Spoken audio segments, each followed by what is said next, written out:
Hello everyone, आप लोगों का साहित्य इंस्टीट्यूट में स्वागत है। तो आज हम लोग पढ़ेंगे आत्मतरण। इस कविता के कवि हैं रविंद्रनाथ ठाकुर। ठीक है, उनके जीवन के परिचय में जान लें।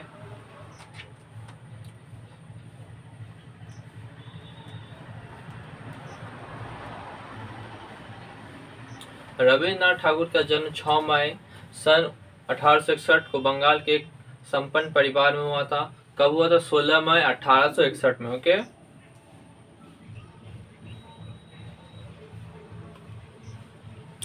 उनके पिता का नाम देवेंद्रनाथ ठाकुर था। उनके पिता का नाम देवेंद्रनाथ ठाकुर। ओके, याद रखोगे इसे। उनकी शिक्षा दीक्षा घर में ही संपन्न हुई। उन्होंने छोटी आयु में ही स्वास्थ्य से कई विषयों का ज्ञान अर्जित कर लिया था। वे बेस्ट्रीज करने के लिए लंदन भेजे गए। बेस्ट्रीज करने के लिए कहाँ भेजे गए? लंदन। ओके,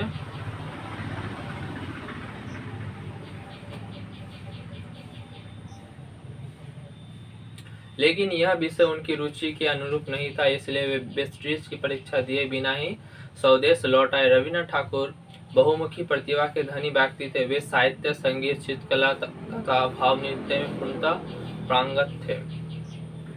ओके, इसे याद रखोगे। साहित्य, संगीत, चित्रकला, भाव नृत्य।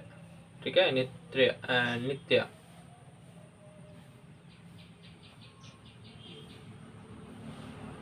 आज संगीत के क्षेत्र में भी रविंद्र संगीत नाम से गान व नृत्य की अलग धारा प्रभावित है।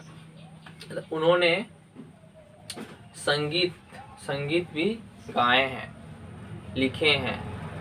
ओके,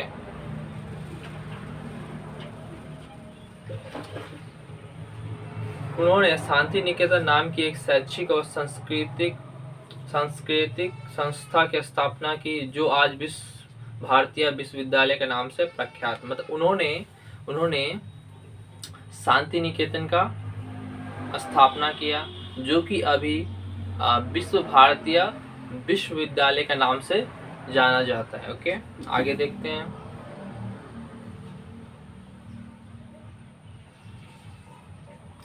गीतांजलि नामक कृति के लिए उन्हें विश्व के सर्वश्रेष्ठ नोबेल पुरस्कार से सम्मानित किया गया। मतलब उन्होंने गीतांजलि, उनकी रचनाएं है गीतांजलि। उन्होंने गीतांजलि की भी उन्होंने लिखा, जिसके लिए उन्हें नोबेल पुरस्कार से सम्मानित किया गया। याद रखोगे, गीतांजलि रविंद्रनाथ ठाकुर की रचना है। ओके,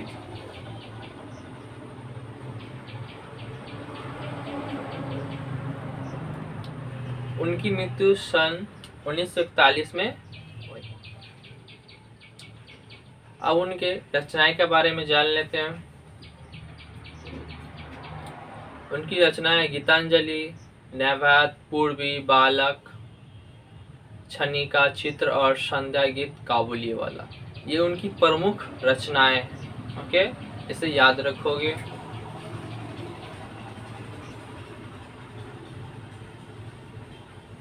कविता के अतिरिक्त इन्होंने घोड़ा, घड़े, बहारे नामक उपन्यास भी लिखे। इनके उपन्यास है घोड़ा और घड़े बहारे। ठीक है, उनके निबंधों का संग्रह रविंद्र के निबंध से प्रकाशित है।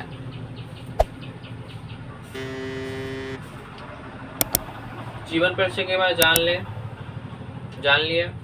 चलो अब शुरू करते हैं।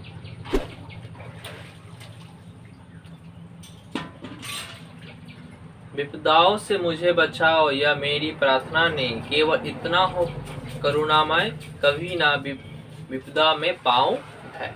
इसमें क्या कहते हैं, कभी देख लेते हैं। प्रसंग जान लें। प्रस्तुत अवतरण में कभी विपदाओं से भयभीत न होने की प्रार्थना करता है। तो क्या करता है, यानी कि मुसीबत से डरना नहीं चाहिए, ये कवि कह रहे हैं। ठीक है, कहते क्या है, देख लेते हैं।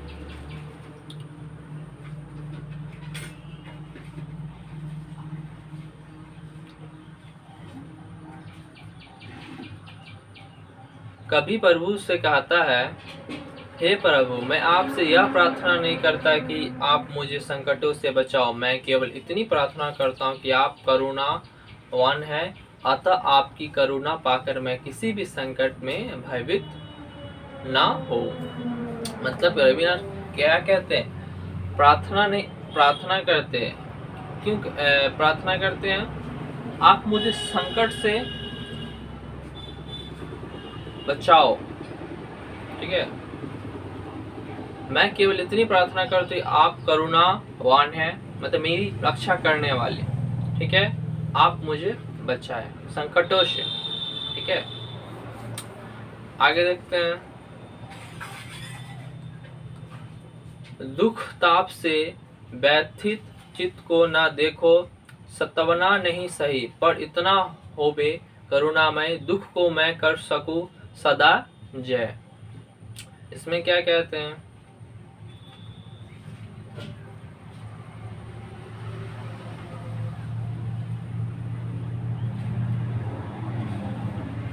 प्रसंग पहले जान लेते हैं। प्रस्तुत अवतरण में कवि ईश्वर से प्रार्थना करता है कि वह उसे विपत्ति में धैर्य प्रदान करे। मतलब जब मुसीबत आए उसे शांति स्वभाव से उसका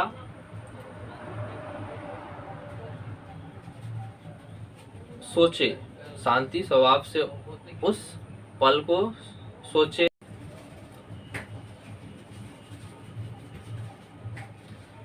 क्या कहते हैं, कभी प्रभु से निवेदन करता है कि हे प्रभु, यदि मेरा हृदय दुख और कष्ट से पीड़ित हो तो आप उन दुखों का सहन करने की शक्ति अवश्य देना, उन पर नियंत्रित करने की ताकत जरूर देना। मतलब अगर दुख है, पीड़ा है अंदर, तो उसे धैर्य, उसे पकड़ के शक्ति देना, उसको मैं पकड़ के रखूं और अपने आप पे नियंत्रण रखूं। ओके, आगे देखते हैं। कोई कहीं सहायक न मिले तो अपना बल पड़ोस न हिले, हानि उठानी पड़े जगत में लाभ आकर, अगर वचना रही तो मैं भी मन में ना मानो क्षय। इसमें क्या कहते देखते हैं।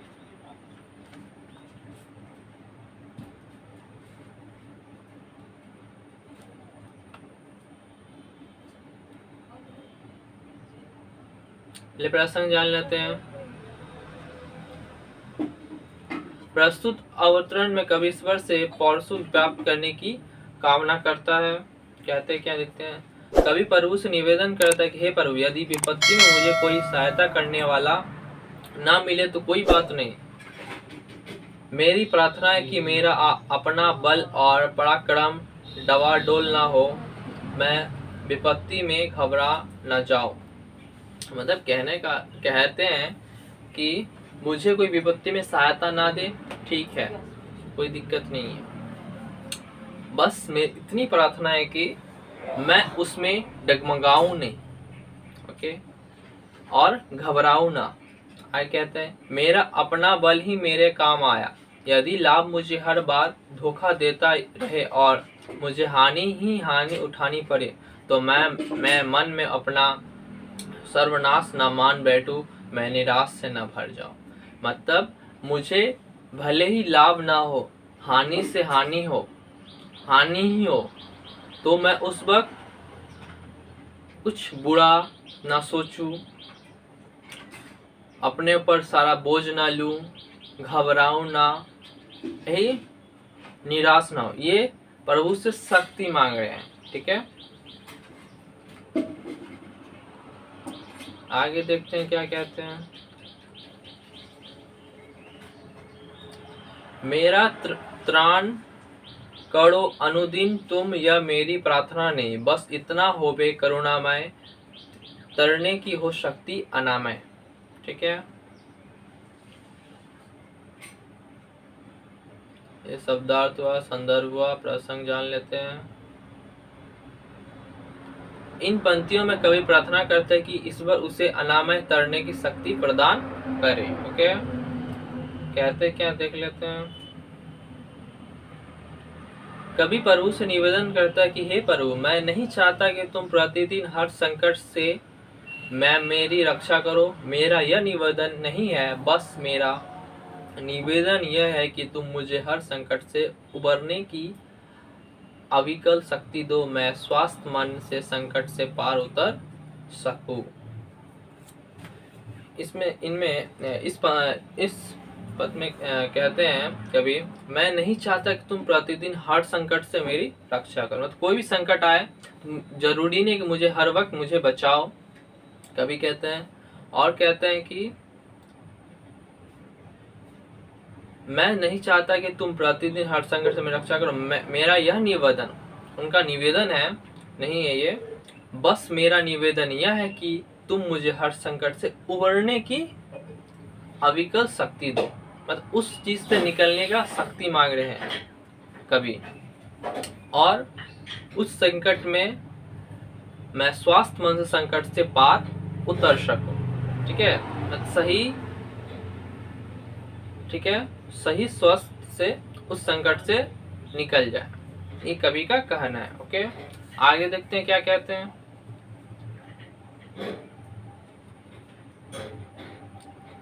मेरा भार अगर लघु करके न दो, सतावना नहीं सही, केवल इतना रखना अनुनय, वहन कर सकूं इसको निर्भय।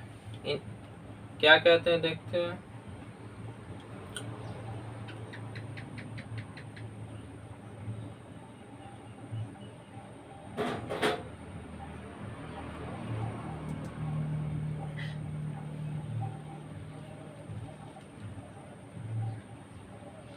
प्रसंग देख लेते हैं। प्रस्तुत अवतरण में कवि ईश्वर से निर्भय होकर दुख वहन करने की शक्ति चाहता है। मतलब दुख है, ठीक है, दुख है, उससे निकलने का शक्ति मांग रहे हैं। कहते हैं क्या, कवि कहते हैं, हे मेरे प्रभु, यदि मेरे दुख में आप मुझे तसल्ली नहीं देते तो ना दे। मतलब तसल्ली, कोई भी दुख में अगर तसल्ली यानी कि राय ना दे, ठीक है, कोई बात नहीं, मैं मानता हूं कि इससे मेरे जीवन का दुख भार कम नहीं होगा। ओके, मैं उस दुख भार को सहन कर लूंगा, परंतु जितने भी दुख आए, कभी कहते मैं सहन कर लूंगा, परंतु आपसे विनयपूर्ण प्रार्थना यह है कि आप मुझे इस दुख को सहन करने की शक्ति दें। क्या मांग रहे हैं कभी? शक्ति, उस दुख से निकलने का शक्ति। कहीं मैं दुख की इस घड़ी में भयभीत ना हो जाऊं, इतनी शक्ति अवश्य दे। मतलब उस दुख से ना डर जाऊं, वो इसलिए शक्ति मान रहे कि मैं ना डरूं उस दुख से, उस विपत्ति से। आगे देखते हैं। नत सिर होकर सुख के दिन में तब मुख पहचानू, छिन छिन में दुख रात्रि में करे वचना मेरी जिस दिन निखिल मही, उस दिन ऐसा हो करुणामय, तुम पर करूं नहीं कुछ संचय।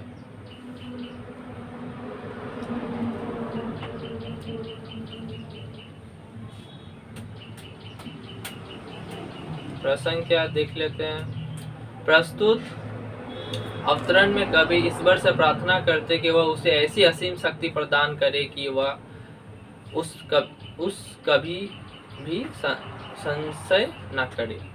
ठीक है, तो शक्ति मांग रहे किस चीज का, कि मैं आप पे कोई संशय ना करो।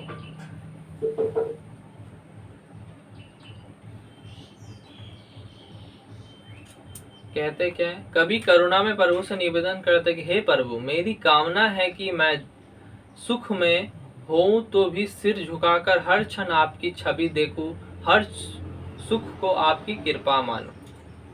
अगर मैं खुशी हूं तो मैं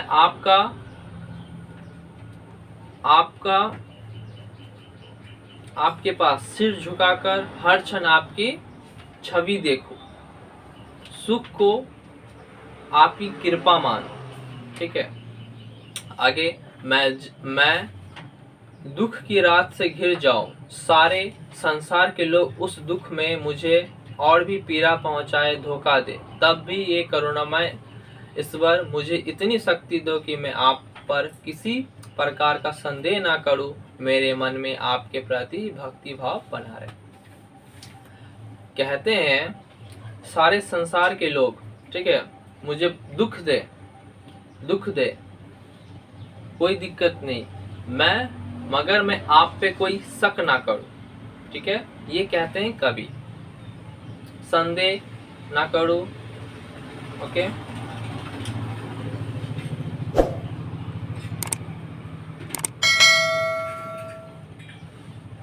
तो ये हमारा कंप्लीट हो गया। नेक्स्ट वीडियो में मिलेंगे एक नए चैप्टर के साथ। हमारे चैनल को लाइक करें, सब्सक्राइब करें, दोस्तों के साथ शेयर करें। धन्यवाद।